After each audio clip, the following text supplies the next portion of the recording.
You are a person here. You know, you don't have to apologize for being black. The fact that I was black actually helped me. Imagine affirmative action with teeth. There's no glass ceiling here. James Prevost is here. I was here 1 year, and believe it or not, I was sitting down having lunch with Mandela. And I didn't have a pot to piss in or a window to throw it out of there. There was an enormous opportunity to do something great here, something that would be very difficult to accomplish in the States. We are developing a huge mixed-use project along the ocean front near Durban at around 500 million rand, which is close to $100 million, something I would never have thought about doing in the United States. Here, it's a new frontier. The opportunities are almost unlimited.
My motivation to come to South Africa, bro, was initially political, really trying to be a part of the anti-apartheid struggle. So I had an opportunity to come do some work, and I took it.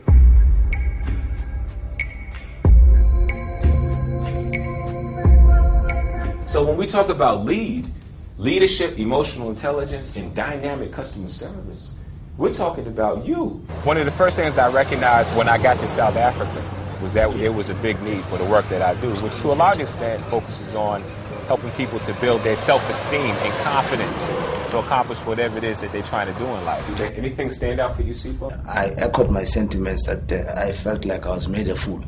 People of color traditionally, black people, colored people in South Africa have traditionally low self-esteem because of the systems, because of the political systems of the past. The essence of the work in terms of bridging the gap between black and white South African primarily is really getting people to unpack their past. And that past relates to the apartheid experience. A lot of pain and a lot of anguish has to be dealt with on an emotional level. And in my workshops, people deal with that. So you will often see people literally breaking down in tears, crying as they speak about experiences from the past. At times I was afraid to talk about it because I felt ashamed of myself. And I think it's the right place to talk about it, and hope that after I'll be able to live with it. This course has helped me to build my self-esteem. So at first coming in here I was very frightened and I couldn't stand up and talk. But now I've built up and I'm strong enough to say whatever I want to say.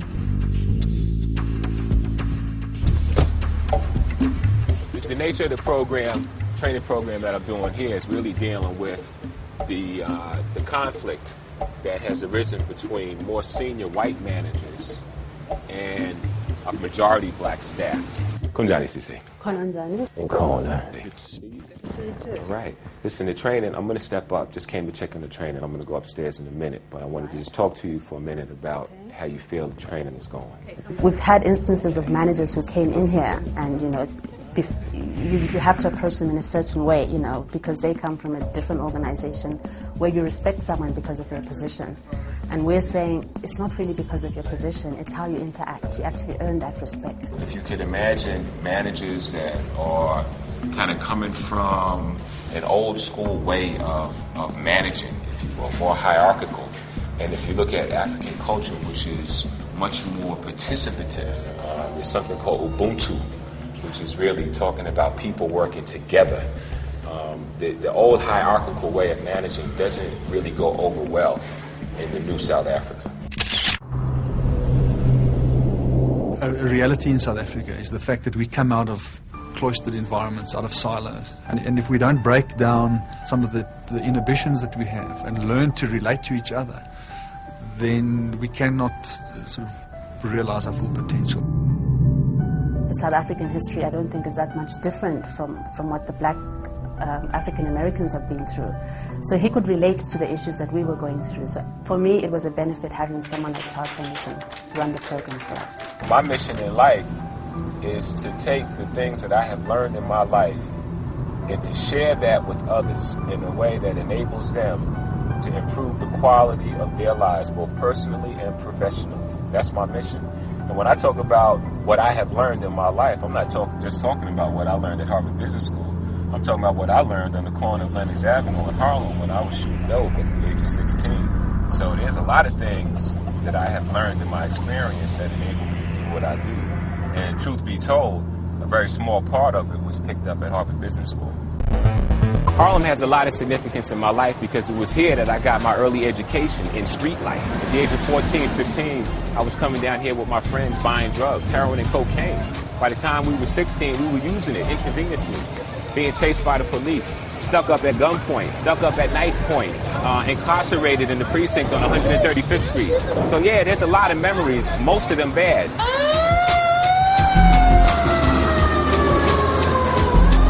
Standing here in front of the 32nd Precinct brings back memories of when getting high was no longer fun. I spent the night here for possession of a stolen car. The defining moment for me to get out to life was when the police came knocking on my mother's door at 3 o'clock in the morning on New Year's Eve with a warrant for my arrest. It was at that point that I got the wake-up call and realized that there was no way out. There's obviously a lot of brothers and sisters who have experienced what I've been through, and they didn't make it the way I made it. And what I would say to the families and to the friends of those individuals who are struggling today with their drug addiction is don't give up on them. My mother never gave up on them. My grandmother never gave up on them. And that was the strength that I needed to overcome my own drug addiction. I stay because I love it. I love this place, man. I love Africa, and I have really grown to really love South Africa. I love the people. I love the environment, the landscape, the lifestyle, the restaurants, the wine country. And I love the fact that I could do the work that I love and have people benefit from that. That's my reward personally, really. I've been able to make my contribution here. I've done it, bro. If I get on the plane tomorrow morning and that plane don't land, I have already fulfilled my mission, my purpose in life. So I'm cool. We got some Mark Curry. Who came to see Mark Curry? About to go on stage right now, so I can't get into my own room. James Prevost is here. What's up, y'all? What's up? I moved here in '95, and at that point, that was 1 year after the new election, once Mandela taken over, and it wasn't anything much funny then.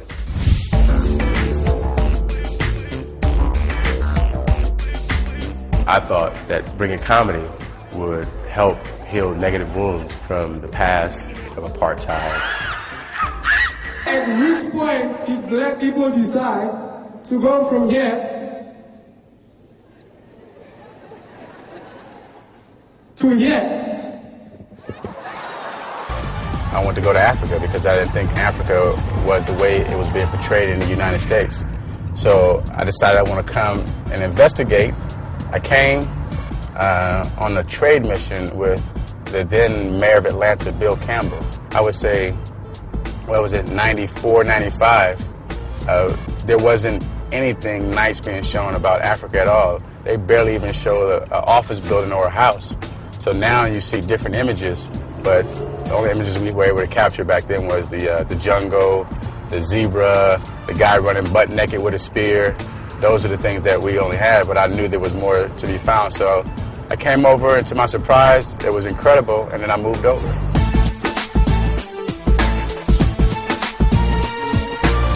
Before I got into comedy, I opened up a nightclub, and the nightclub was the first upscale nightclub in the whole country for blacks. Everyone said it wouldn't last. In the last 2 years, and it was a great launch pad for me to get involved with my comedy. What I wanted to do is just basically create a stand-up comedy industry because there was none here. We in South Africa doing it real major. Oh, so major, so real, man, it's unbelievable. Big diamonds in your face. If I was doing that commercial, imagine it'd be like this. Take shampoo and conditioner into the shower. No, no, no, no. Not me. I just wash again, rinse, condition, set, wrap, oil, grease, blow dry, tongue gel, supporting gel, extra sheen, extra spritz, check in the mirror, bit more lipstick, check in the mirror again, more sheen, more spritz, more gel, more extra gel, more moisturize, more gel, more extra gel, more sheen, more spritz, check in the mirror again, lipstick, check in the mirror again, then go. If it's not raining. Comedy is exploding. In the last 4 years, particularly the black comedy industry has grown over 2,000%. It's growing faster than we imagined, actually. The first show, we had 1,000 people, and 18 months after that, we had almost 4,000 people come out. And this is people who came, never knew stand-up comedy, never even been to see particularly black stand-up comedy. I always want to be the first to do something all the time. It's bad in a way because I can take uncalculated risks by doing so, but it's important for me to be first or to make some type of difference. So with comedy now, comedy it's a new comedy industry that we have developed, and to be in the forefront of creating an entire industry, it's an amazing thing. You kids can see that you participated in the growth of an industry which is putting money in numerous people's pockets.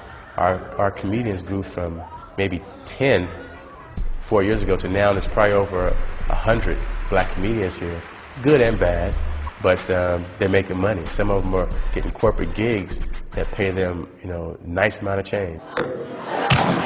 You do see a lot of holes and niche and opportunities that are here in the country. But for the most part, what I did, just transferred exactly what I was doing in the United States, and I did the same thing here. I didn't try to do anything different or anything spectacular. I was involved in entertainment in the U.S., and I was in commercial real estate in Atlanta. I was representing a lot of the record labels on commercial real estate in Atlanta because my first love would probably be in properties over entertainment. See that building right there? That building is called Ponte. That building, Nelson Mandela, all your top politicians, anybody who was anybody with any cash had an apartment in that building up to 12, 14 years ago. It was the place to be. Now it's turned into projects. The city of Johannesburg is going through right now is the same that any major city U.S. is going through, where the inner city becomes dilapidated, wore down, and all your main businesses move north, which is exactly what's happened here. All the businesses moved north and they left the city kind of like abandoned. So now the city has decided they want to claim it back and renovate and bring it back to where it was 10, 15 years ago. I believe in this area so much, and which is why I own a property portfolio in this area, because I want to be part of the turnaround and the reunification of the area, because I have so much of a belief that it will transform back to the middle class one day. San Diego and Highfield Court is two buildings that I recently purchased. This one here, I just got the letter of approval today on San Diego. The reason being is the loan originator for Highfield Court, they told me that, hey, if we give you the money for this building, you have to buy the one next door, because the one next door, if I go and renovate this one to look very nice, it's not going to help the block because I have one next door to it that is dilapidated. So I made the guy an offer, he accepted it, and now we're going through the transfer process. This is the apartment when I first got the building. We still did some repairs, but it gives you a rough state of what condition this place was in before we did our renovations. And what I'm going to do is take you downstairs where you can see a completed version after all renovations are done.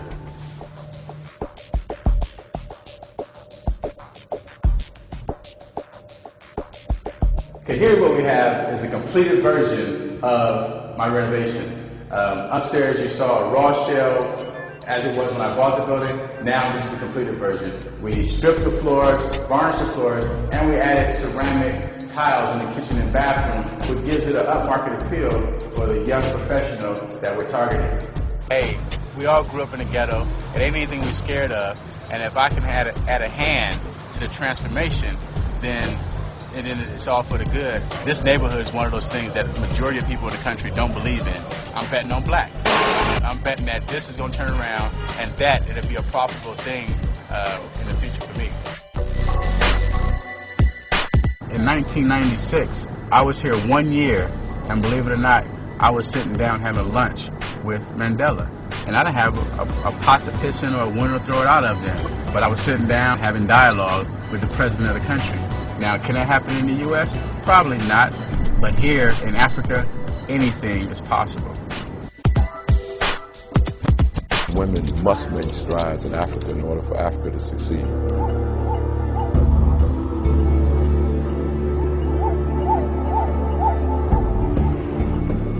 The continent is overwhelmingly populated with women. And there are several reasons for that. Several of the countries have been in wars for decades. A lot of men have died off as a result of HIV/AIDS. It is imperative that women be given the opportunity. They have the desire, they have the instinct, they have the intuitiveness to do business and succeed in business on this continent. We're making a film called, it's a feature film, an American feature film. It's called The Breed. It's a Wes Craven production. It's about dogs, vicious, intelligent dogs that attack some kids on an island. Hey.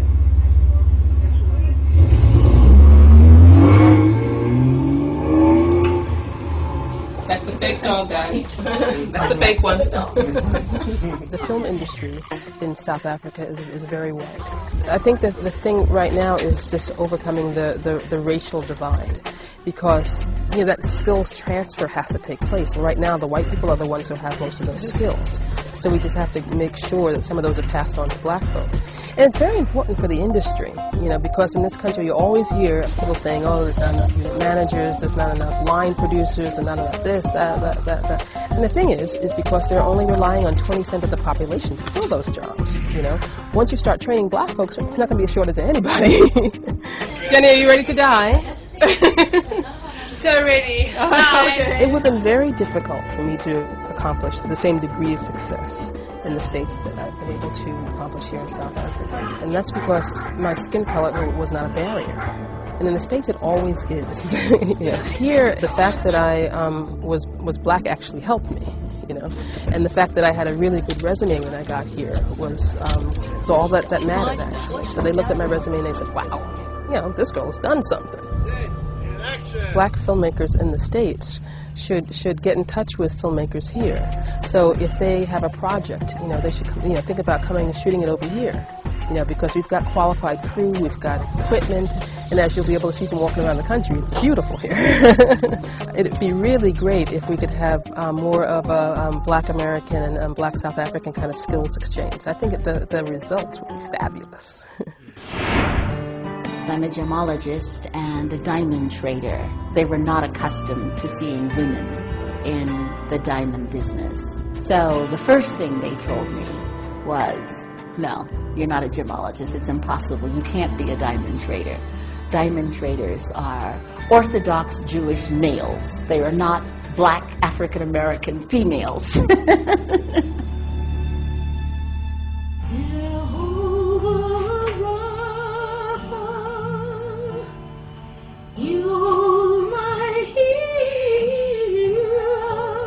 I sing in a number of languages, including Hebrew and Yiddish.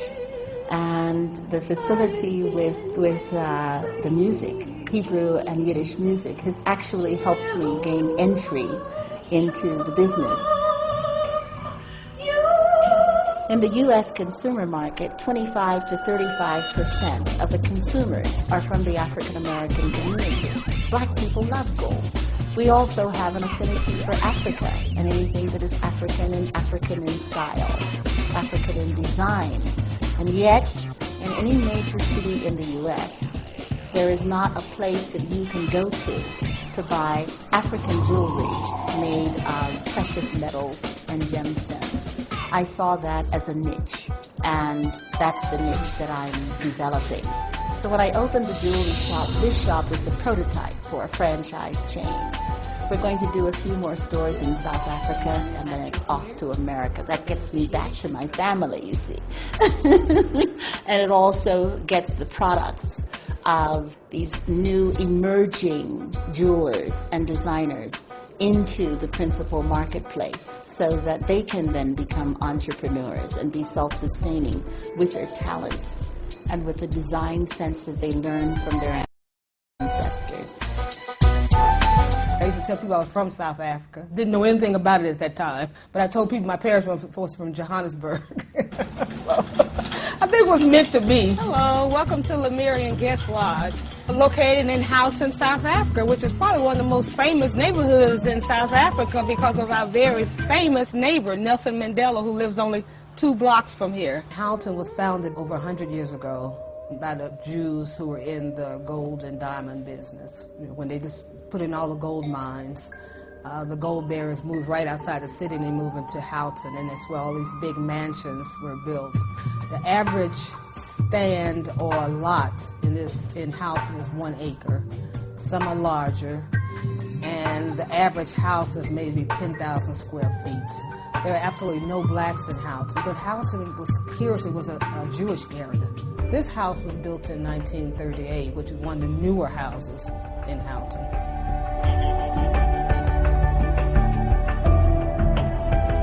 I practiced law for 25 years, started very young.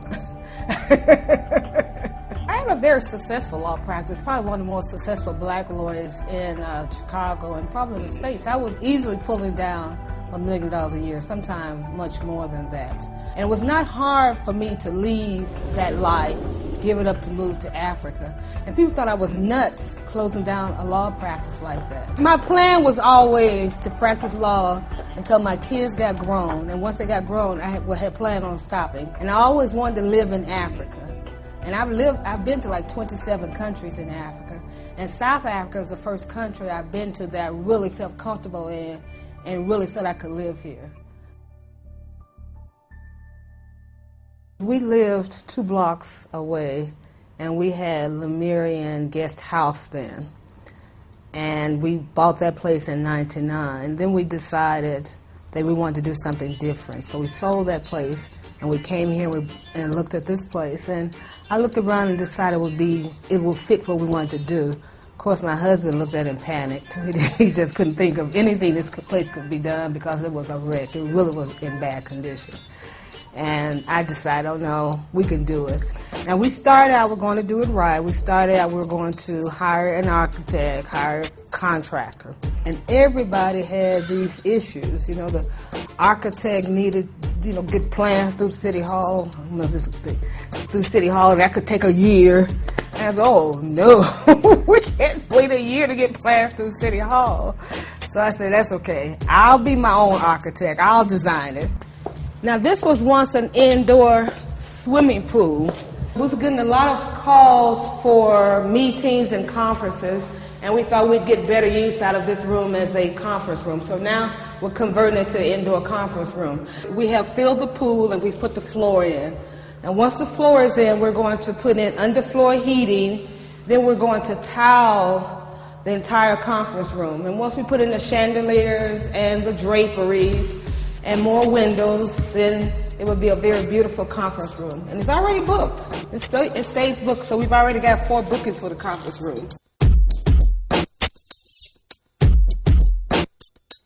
This project took us about 5 months to do. So in 5 months, we put in 10 cottages and redid the house. So that means that I had to have crews going on all over the place. I may have had 10 crews working at one time. At first, I had a lot of problems because these people were not accustomed to working with women and having women tell them what to do, nor could they believe I knew what I was talking about. So I had to really crack the whip on these guys to get them to do what I wanted to do. But after a while, when they saw how things were going, then they got very cooperative. Now I have no problem at all. When I tell them to do something, they do it because they know it's going to come out right, that maybe this woman really does know what she's talking about. One of the things that sold me on this place was the beautiful trees on this property. And Houghton is one of the most beautiful neighborhoods in Johannesburg because of the trees. And one of the things that people may not know is each tree was planted. None of these trees are indigenous. They were all brought here. So it's probably like the largest garden in the world. If this was in Chicago, you're looking at $3 to $4 million at least. Well, if you had come in 1999, you could have bought this house for $200,000. Now the price is probably doubled, but it's still way under what you would buy in America. Because remember, we're in probably one of the top neighborhoods in South Africa. We're on an acre of land. We have swimming pool and tennis courts, and all the bedrooms got bathrooms, and bathrooms are in marble and granite in the kitchen. So you talk about top finishing. Well, a comparable house in the U.S. I wouldn't be living in. I could say that. I couldn't afford it. I stay in South Africa because South Africa is home. I feel more comfortable in South Africa than I ever have in the U.S. And so the people are very receptive, very warm. I mean, you are a person here. You know, you don't have to apologize for being black like you do in America. You're at home in South Africa. So other than my children who are still in the U.S., you know, there's nothing in the U.S. I miss. We're going into Soweto, and what you're going to see today is what most tourists don't see. We're actually going to see young people. Most of them are orphan or vulnerable because of the HIV/AIDS pandemic. It is a Saturday morning, and the kids will be there working hard on their academics and life skills so that they can move out of the cycle of poverty. This road divides the colored township from the African township of Soweto. This is a colored township here, and a lot of the Africans have moved over to this side, but you won't see the colored people moving to the Soweto side. Psychology of oppression and apartheid classified people into different categories, and some colored still feel that they're better than blacks. And now they're upset because with a black government, they feel that they're still not getting their fair share of the pie. Soweto stands for Southwestern Townships, and there are about 4 to 5 million people living here. We're going into Dube, which is one of the older townships of Soweto, where a lot of the prominent figures from the struggle movement lived, like Mandela and Sisulu. When you look at the demographics of Soweto, you're talking about people who are extremely poor. Average household income is about 1,000 rands a month. Traffic in Soweto on a Saturday morning is very, very busy because you have lots of funerals. Number one reason is the HIV/AIDS pandemic. Lots of young people are dying, mothers and fathers, and as they die, they're leaving children behind, and no one's looking after the children. They say by 2010, there'll be 3 million orphans in South Africa, and I think the number is going to be much higher. If somebody told me 6 months before I was going to move to South Africa and live there, I'd tell them they were crazy. I was living in Washington, D.C., had a very comfortable job. In '93, delegations from South Africa came over to talk to people to see how we Americans did things as they were preparing for their new democracy. And because of the job I had in the mayor's office, I met with them and facilitated them getting answers to the questions they raised. And they kept insisting I should come to South Africa. I worked in the 4 poorest provinces in the country where schools didn't have classrooms. They taught under trees. And kids who were a little older, high school age level, were basically persuaded to not continue with education but get a job to help feed the family. Coming to Soweto and looking at the poverty, it was easy to come here. The need was here. I felt that the kids who lived in shacks and back rooms were the ones who needed the most help. I saw this cycle of poverty continuing. So after 5 years of working in the country, I wanted to just help one learner, one student. So when I did the budget and found out how much it cost to educate a high school kid in the township, I looked at my budget and my finances and decided I was going to help 5 kids out of my own pocket. The number quickly grew to 17 because I made a commitment to these kids, and because for the first time they started to trust somebody, to open up to somebody. I couldn't abandon them and reject them, so I dug deeper in my own pockets. I almost lost my house a couple of times because I would rather pay for school shoes and textbooks and school trips rather than pay my mortgage. I need school shoes. You need school shoes? What size? Size 5. Size 5? Most people from the community, from Soweto, who can help us, they don't have time for us. He taught me something in life, that you need to love, you need to help. Can't only help by money, but give time to people as he has done to me. I never knew my father, but he became a father to me. I never had somebody that I can trust, that I can talk to, but he came and I was able to talk to him, you know. He showed me love, which is something that I never experienced before. And for that, I think I'll always be thankful. Glorify your name. We glorify your name. We glorify your name. I never knew my mother because she passed away while I was probably 5 years. Last year I just lost my father. He passed away, so I'm staying alone. I had quite a low self-esteem, but then when I came into the program in the trust, I learned about how to be proactive. I learned about how to be assertive. Therefore, those things help me even today to stand for myself, to know what I have to say, not to have fear when I'm talking to anyone. Anyway, to actually have that confidence within me. Depo, you guys walk them home. I want to see you moving. Move. Huh? Yeah. Walk the girls home. I pay taxi drivers to transport the kids to and from school. When I'm here on Saturdays, I personally drive the girls home. And the reason why I do that is because I don't want to have to get a phone call that they've been raped. The value of life for girls and women are not respected by some of the boys and the men in the community. And to be proactive, rather than have any girl harmed, try to make a way to make sure they get home safely. June 16, 1976, students were told they had to be taught all of their subjects in Afrikaans. And the students basically said no. They wanted to protest. They came into the streets. They left all the various schools around Soweto. The first kid to be shot by the police, it happened right here, Hector Peterson. And there's a picture that was shown all over the world the following day of this kid dead being carried by a bigger kid. Mandela in '92 had the tombstone erected with the ANC Youth League to pay honor and tribute to the struggle and the young people who gave their lives for democracy, for freedom. Phew. I get very hurt. I get very sad.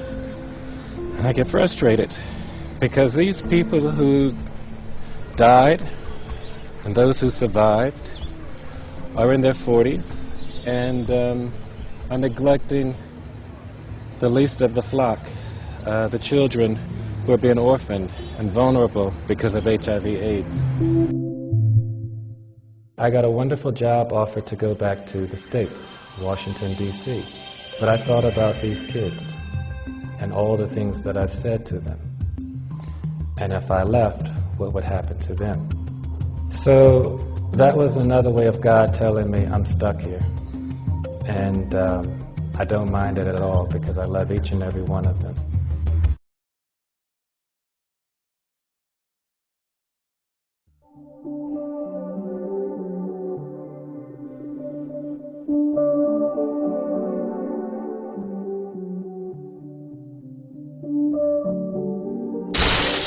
There's no glass ceiling here. When an African American comes to Africa, they can no longer hide behind their color because everyone almost is the same color that they are.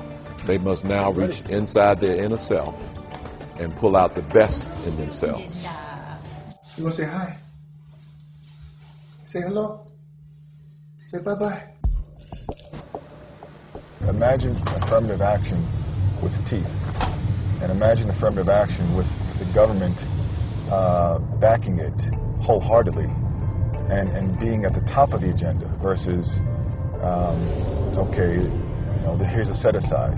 It's not a set-aside. It's a mandated transformation of the economy, and that's what's going on here. So there are more black people who are sharing in wealth creation opportunities so that the deployment of wealth, of capital, is spread throughout the society in many facets. South African. I come from a pretty fast-paced environment in the form of New York City, and I worked on Wall Street for about 4 years. In Wall Street, the kind of approach is, listen, do this now, and if you're not going to do it, we have 200 people waiting in line to do it. In South Africa, it's a bit different. An employee's rights are much more protected than in the United States. So you have to adjust to that. You have to become a better person to be effective, to manage well. We've been up and running for about it'll be 4 years come this June. At this point in time, we'll be managing, or are managing, over R1 billion, which I think is a significant feat for a young company. It amounts to about $170 million, and again, in South African terms, it's a significant amount. This is Cora Fernandez, who is working the private equity side of the business, and Yolanda Nklapo, also in private equity, part of the team, and Renee Scudder, also in private equity. So, as you can see, there's a gender preference team of private equity professionals here. Wasn't by design, but it's worked out, and it's worked out very well. I'm 41 years old, and I've been living in South Africa now for going on 10 years. And during my lifetime, the two happiest moments of my life I experienced in South Africa. The first one was the day I got married, and then the one that superseded that was the day that we had our child born. So it's interesting when you look at your life and you say, well, I'm an American, I've been lived most of my life in America, born and raised, that you relate the happiest moments of your life in another country.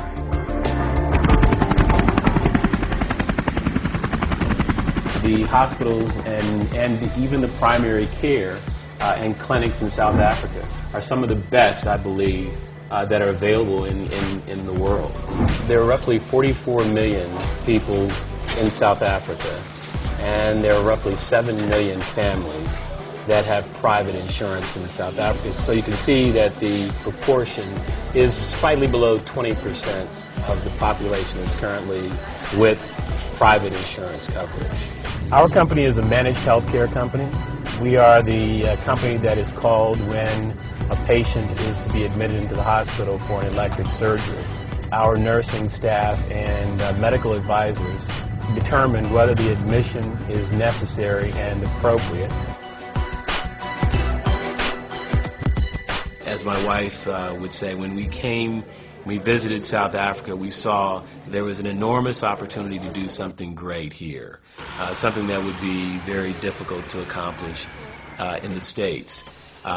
We could actually build the infrastructure from the ground up here, which is something that we never tried in the States. I'm a capitalist. I'm truly here for the purpose of making a good business. On the other hand, we want to do some good at the same time. And I think that's a realistic approach. And I think anybody that comes here for, in business for any other reason, one would have to question what they're here for. I think that it's probably more difficult to capitalize your business here than particularly if you are not South African. If we were South African and black South Africans, we would have many more venues available for us to capitalize our company. You'll probably find that most black Americans that do business over here violated that very basic adage that we're always trained in Business 101, and that is never invest your own money. They've all invested their own money over here. And the advantage to us has been that our money is worth 6 times more than the rand, and it allows us to do more with it if you have dollars available. It won't be feasible for us to actually go from South Africa to New York, then to London and then to Nigeria. So what we're doing is we take our traffic straight from SA into London. They also terminate at London, goes into the cloud here. And this is the shortest route that we took. We are the fastest growing satellite company in Africa. We've only been operating a year, and today we are the market leader in many of the markets that we're operating in. Already our plans were aggressive, but quite frankly, we did not envisage that the company would grow as quickly as it did. We have just finished our first year of commercial operations, and in that first year we took 40% of the market. The ability to access capital in the U.S. I think is more difficult for someone of color. We set out to build the largest broadband communications network on the continent. People would have laughed at us if we walked into investors and said we wanted to build the largest business in the States in any particular sector. When we started Africa Venture Partners, it was the private capital of Eric and myself that we invested in the company. And at those days, it was kind of Eric, myself, and the dog. Today, we're about 100 strong. We're the largest African-American-owned business in Africa, and we're continuing to expand our footprint around the continent, operating today in all of West Africa and South Africa, soon to be in East Africa, and with an office in the U.S. as well. When Eric and I were setting up this company, we did not conceive that we would be doing a venture with Richard Branson's Virgin Group. We didn't think that we would be linked up with the largest satellite operator in the world. We didn't think that we would be on the back end of a $1 billion transaction, and these are things that just didn't come to our mind. One of the goals we have for Africa Venture Partners is to create $1 billion entity, employing a few thousand people to add to the workforce, to create something that we can walk away from and show to the rest of the world that African Americans were able to come to South Africa to build a Pan-African business that's $1 billion company that has been listed or IPO'd in the New York or London Stock Exchange. When we started the company, we really had very limited, branding, if you like, around AVP. We thought of the name, we put the brand together. Now I think that AVP stands for the commitment to the community. It stands for tenacity. It stands for a willingness to commit itself to development in the African environment. Lifestyle you can replicate in other parts of the world. It may cost you more, it may cost you less. But for me, fundamentally, it really gets down to a hook of knowing that what you're doing really, not in a conversation with your buddies, but it really, really makes a difference. That you can look back and say that you've built something that touched people's lives. The lifestyle ain't bad, but it's not the hook. Not the hook.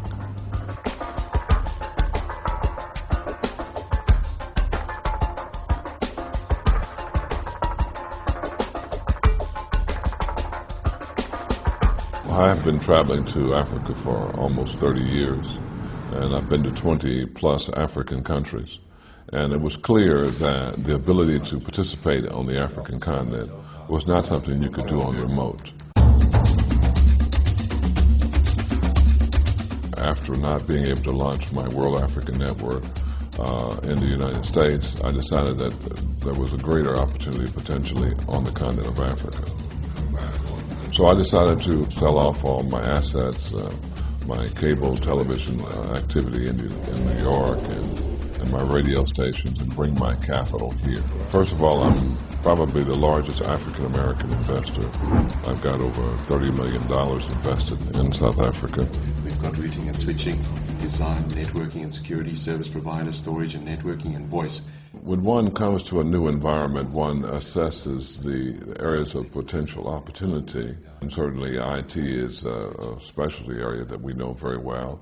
This Cisco training operation is number 2 in South Africa, and we train the top corporations' technical people on how best to manage their data functions and information flow. Well, Eugene has always been a Pan-Africanist, somebody who always wanted to return to our roots. And Africa is a wonderful and exciting place for black people, African Americans. You satisfied to reflect everything we talked about? Yeah, I went through it again. Each side has a guaranteed minimum. We've had our ups and we've definitely had our downs. But I think that the opportunities that Eugene has brought forward to me has made me not only want to stay, but to continue the legacy that he started for our family. We're going toward our farm operation and our dairy operation, which is located in the eastern part of Pretoria, the highest growth zone in Pretoria. And we own 340 hectares here with partners. That's about 700 acres. And on that farm we have a lake and about 250 dairy cows. And one day it'll be a major estate development which will have people owning very large homes on an acre plot. Umoja Village, that's what I call it. Well, Umoja is a Swahili name meaning unity. And I've always felt that if African people worldwide could come together in unity, they could increase their overall well-being. So it's a very important message for me to send to my children and to all the people that I know. So I used to milk cows in Oklahoma when I was a little child, so that's how I never got the dirt off from under my fingers, so that's how I got involved in that. This is the, if you will, the maternity ward where all the newborn calves stay the first 3 months of their lives. You see they're elevated, and we keep them very clean, and they get their mother's milk, fed that every day, plus some additional nutriments so they can grow up to be great ladies who can produce great milk. The men, I hate to say it, but we end up making hamburger out of them, most of them. When I first bought this place, I didn't buy it for the dairy. It's very close to the city, and the dairy facilities were already here, and I just decided to turn the facilities back up and create jobs for the local people. So I've been in the dairy business for the last 7 years, and now the city has moved toward us, so this one day will be a major estate development. We're expecting to put about 250 high-end homes on the property, and that's the reason why we bought it.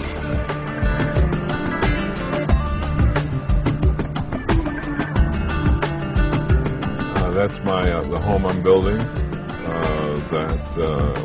That's my homestead here in the capital of South Africa. We're about 6 months, 8 months away from completing it. It'll be able to house 8 bedrooms and lots of our friends who come from the States, which we are trying to convince to come over here and live. The overall interior space is about 30,000 square feet. Much of our property development emphasis has been our greatest appreciation of value. Hello, how are you? Good to see Garth and Rob Ray. This is very much like Laguna Beach in terms of California.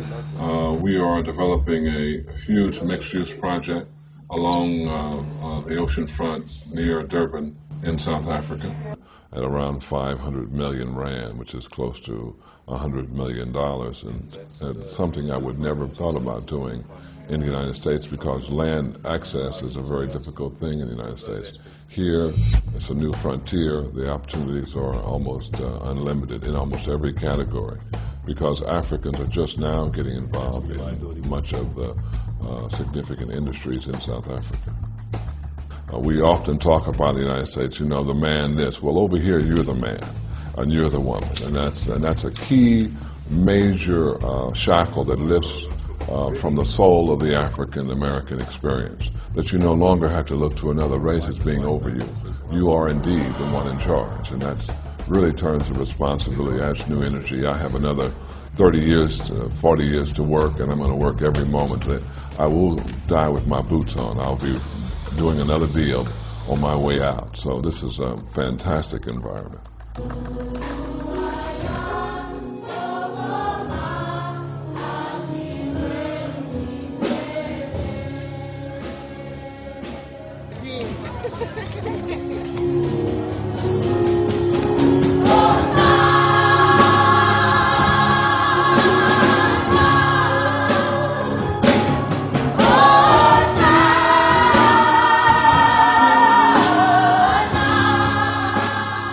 African Americans were really challenged when they came here. We found that the divorce rate amongst African American couples went up significantly. The tensions in business between African Americans and Africans were heightened, probably as a result of clashes between the cultures about how you do business. But Africa's season has come. And it's time for people to nurture Africa, nurture African people, nurture African times, such that Africa one day will protect our identity, and when that happens, Africa will carry us. When the first wave of African Americans came through South Africa shortly after the elections, there was a number of negative perceptions in the way those African Americans did business, in the way of their perceived arrogance, or actual arrogance, if you want to say it. That left a bad taste, overwhelmingly, in many South Africans' eyes. One of the things our church has been very successful in doing is dismantling that negative perception on both sides. You looking good, baby. You got that African on today? I didn't recognize you. I didn't know you was African. South Africans have only been in charge of their destiny for the last 10 years, so there's a lot of, not hostility, but a lot of fear there, a lot of fear, and a lot of suspicion. You know, a lot of suspicion. They need to know what you're about. You know, why do you want to come here? And you can understand that. You come from the land of milk and honey to this land, which is, you know, from a lot of people, viewpoints depressed. And I'll be honest with you, I've seen brothers and sisters come down here with bad attitudes, and they went home with bad attitudes. There are people who have come with positive attitudes, trying to do the right thing, and for a number of reasons, it just didn't work out. And it's not because black South Africans didn't embrace me. Nah, it's not about that. You know, things work out sometimes, and sometimes they don't. When I first got here, I didn't take time to understand the culture or the people. I was just here because I was like, I'm going to make it. You know what I mean? So my only thought was me and me making it. And I didn't take other people into consideration. So through that, you know, I got a little spanked here and there.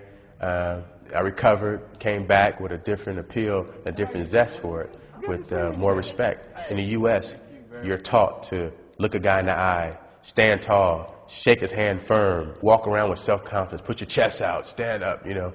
And here, the entire culture was the exact opposite of that. Here you were taught, don't look a person in the eye, don't hold a firm handshake, don't stand up too tall, don't be too sure of yourself, because that was perceived as what they call cheeky or arrogant.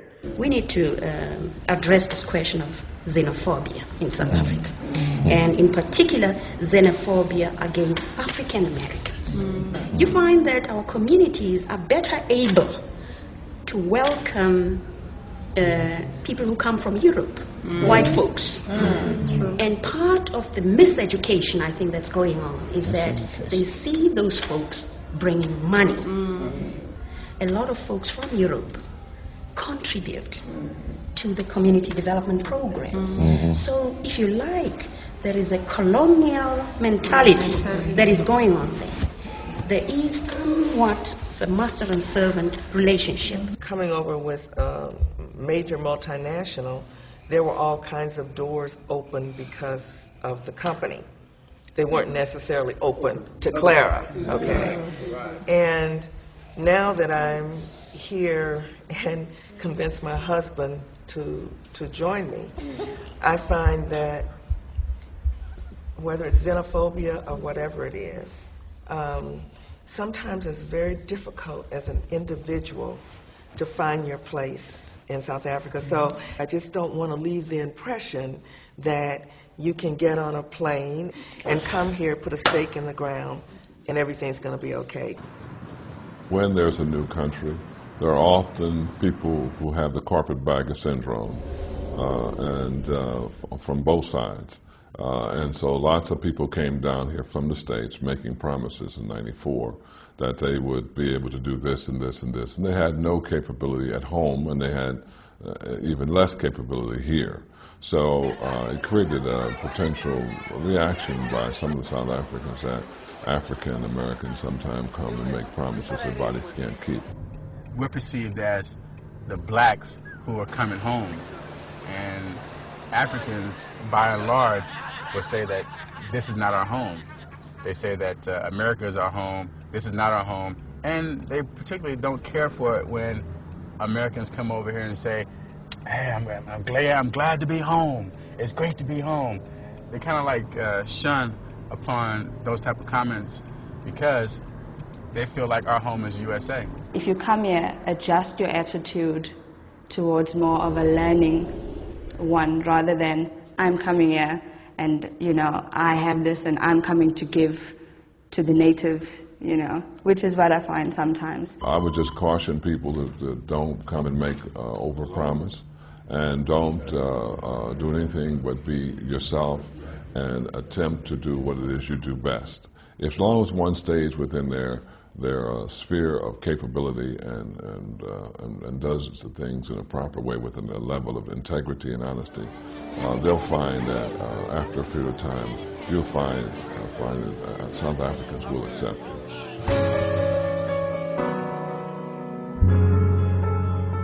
All those tough stories about how bad things are, I don't believe them. It's pretty nice over here. The food in Africa is the best I've ever had anywhere in the world. You want to go out for a drink, you want to dance, you want to party. All those opportunities are available here. The women are beautiful. As a single person, I think there's no secret that they're very beautiful South African women from all areas of the country. The quality of life here is very high. You've probably seen some of the homes that people live in here.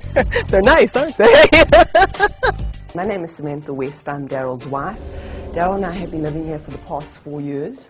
We bought this home when it was very old and dilapidated, and we basically took it and basically refurbished this whole home and completely gutted it. What we did is that we added the two beams on the side, two columns on the side, to give it a very classical feeling. We hide the beams to allow more light to come into the house, and that is exactly what we've done in every room. I'd like now to take you into my second favourite room in the house, is our kitchen. Daryl and I spend a lot of our time in our kitchen. We entertain here, so we wanted a kitchen that was very warmly huge, where our kids could play around in. This kitchen originally was very narrow. Only 2 people could basically fit in this kitchen. We extended it by at least 4 to 5 meters. We added new cupboards, new walls, new windows, and this kitchen cost us about 70,000 Rand, which if you think you have to convert it will be about $8,000. Let me show you the boys' part of the house now. This is our bar. We use it quite a bit for entertaining, having dinner parties or guests over. We invariably find a way to congregate to the bar. This part of the house used to be closed in, like much of the other areas of the house. There's a wall here, and we opened it up again, put columns. As you see, columns are a feature in the house. There are columns all over the place, and we find that it helps to break up the rooms, yet it also gives you an open plan of spaciousness. Okay, let me show you the rest of the house, the outdoor. This is our patio, which we do a lot of entertaining here. We have our barbecues, or braais as we refer to it in South Africa. We purchased this in 1999 for the Rand equivalent amount of about $110,000. And we did renovations that ran to about another $120,000 or so. So all in all, we'll be looking at $230,000 or so for the entire house as it is now.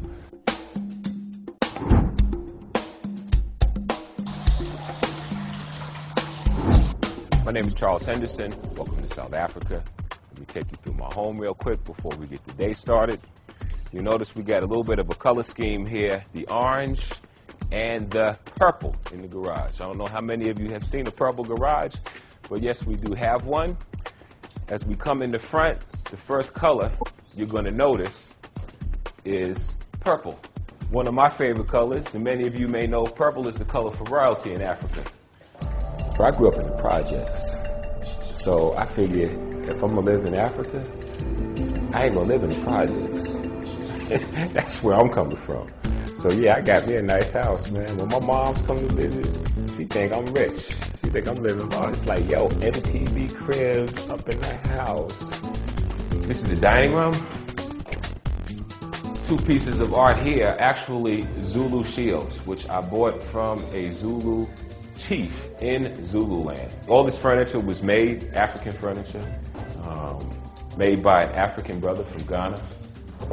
This is my sanctuary, if you will. Did a lot of renovation in here. This was a window, opened it up to a sliding door, put a little patio so I could come out to the garden. You know, put a few roses, a few flowers, a few, you know, indigenous African bushes. The theme is to kind of have it nice and rich and thick with bush. You know, I kind of felt like I wanted a jungle. I've been all over Africa, haven't seen a jungle since I got here, so I decided to make my own jungle. The bathroom, you know, we got the double basin, although, you know, the double is for visitors. I'm still single. So, yo, anybody out there, you know, want to get with a brother, you know, I'm looking. This is my bath. Decided to put the bath under the stars as well. I like that outdoor feel. So everything opens up, man. You put the bushes around so you don't need curtains. So, you know, I get up, I'm going to take a bath. It's nice and relaxed, you know. Again, I like hearing the birds sing. Fireplace. So in the winter, it gets a little chilly out. Turn the gas fireplace on. Candles all over. I love candles. I like to do the romantic thing.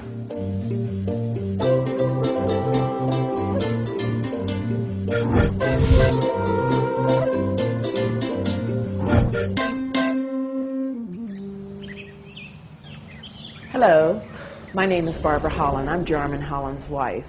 Welcome to our home. Oh, it's a very comfortable lifestyle, you know.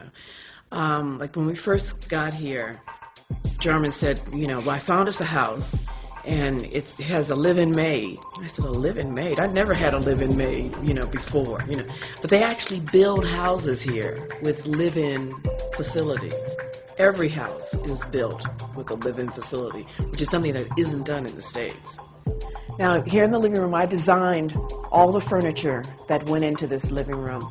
And one of the special points of interest is this painting. It's by Helen Sabiti, which was declared a national treasure by Nelson Mandela when he was president. In fact, Mandela saw this picture and wanted it, but we refused to part with it, you know, because we considered it one of our treasures, too. Well, we lived in several areas before coming to this area. We like the area. It's very green. The homes are large and expansive. Yeah, the living room flows into the dining room. And if you want privacy, we have these sliding doors that can give you all the privacy that you need. We come into the dining room. This table seats about 10. We liked it because it was, you know, plain, simple, elegant, but yet modern. The views on top of the hill are fantastic. They look over all of downtown Johannesburg and into Northcliffe and into Westcliff. I like living here, you know, because it reminds me very much of California. The topography of the land reminds me very much of Northern California. So it's very comfortable and it's very easy to get around.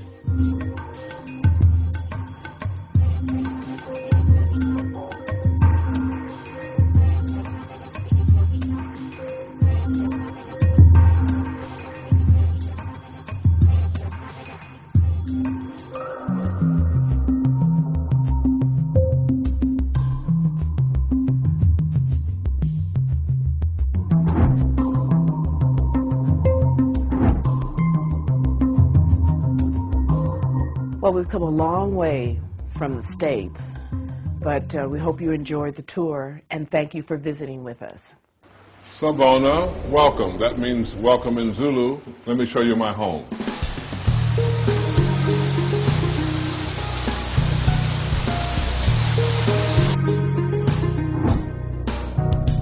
We're in the most favorite part of the house where we all get a chance to gather with family and play. This is, of course, is our largest pool. We have 3 pools in the home, and this is a lap pool on the side and, of course, a play area for the kids. One of the great things about living in Durban is that you can live inside and outside all year long. We can look all the way through. It's all the way through. It's open on the outside over here.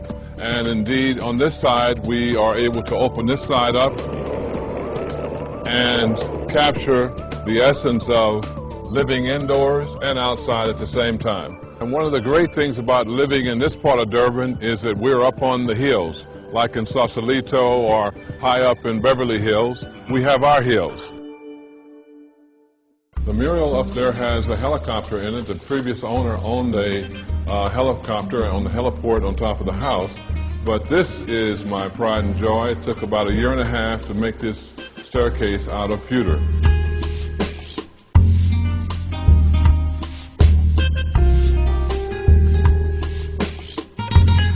In Africa, we live in harmony with, of course, the big five, the elephant, the lion, and those big creatures. And as you can see, we captured part of their reality in our bedroom, noting the essence of the elephants on our bedspread, and of course, a mosquito net. We live outside all the time, and sometimes the mosquitoes come join us. This particular home has a squash court in the entertainment area. I'm about to convert this to a major theater for all my friends, since very few of us play squash. This is Zulu country. This is where King Shaka built his kingdom, right around this area. So we are very proud to have a chance to, if you will, complement it with a beautiful home.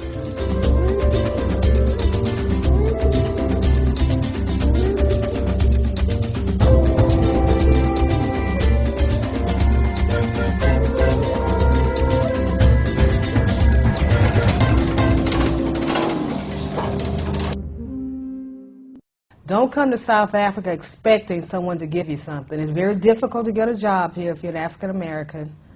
It's very difficult. It's not difficult to set up a business. Now, you can get all the help you want in setting up a business, but you don't plan on coming here to get the money to set up a business. You can better plan on bringing the money to set up your business. But if you got any kind of skills, if you got a plan, if you got some kind of money, come here to set up a business, Africa or South Africa is a wonderful place to be. I mean, it is, everybody I know who started business here are doing very, very well. But my advice to any brother or sister who was looking to come to South Africa, my advice would be to first do your homework. You know, read up a little bit on South African history. Get familiar a little bit with the culture. Use the network that we have here, because we welcome brothers and sisters from the States. Welcome brothers and sisters from the States to come down. We welcome y'all. Come on down. Come and see what it's all about. Take a vacation and come and experience it. Whites have controlled the economy for a very long time, but this government is very serious about transformation. This will be not only a black-controlled country from a political standpoint, but I would say within the next 10, 15, 20 years, it will be a black-controlled country from an economic standpoint. And yes, at the moment we still feel some level of racism in certain sectors of the economy, but that's all going to change, because this government has required every sector of the economy to sign a charter that it will begin to Africanize and transform its ownership and management and control to Africans. What that says is that we are seeing a tremendous change in terms of what's possible in South Africa that would never be possible in the United States in terms of control and development. So this economy will be owned by, a majority owned by Africans in the next 10 years, and that includes African Americans. If you're coming over here to make money real fast, do some quick business, or do a couple of scams, it's going to come back to bite you. And this is the hustle capital. So if you come in here trying a little shady business, people are going to see straight through that. You know, you're talking about a continent full of brothers. You think that you're going to pull some new game on anybody here? I think not. You know, all of it's been done before, and if they see that, you're washed up. One of the other things that I think is very, very important to come, if you come to South Africa and want to be successful in business here or in life here, you have to embrace the culture.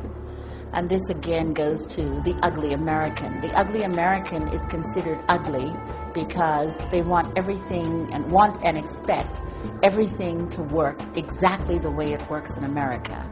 So they go to another country, and because it's different than what we know, then something is wrong with it. And people can smell that across the room, and it's very, very much a turnoff in this culture. You must embrace the culture and understand that in this culture, you're ignorant. When you come here, you know absolutely nothing. And you're not going to change a country to meet your specifications. You are going to have to change to meet its.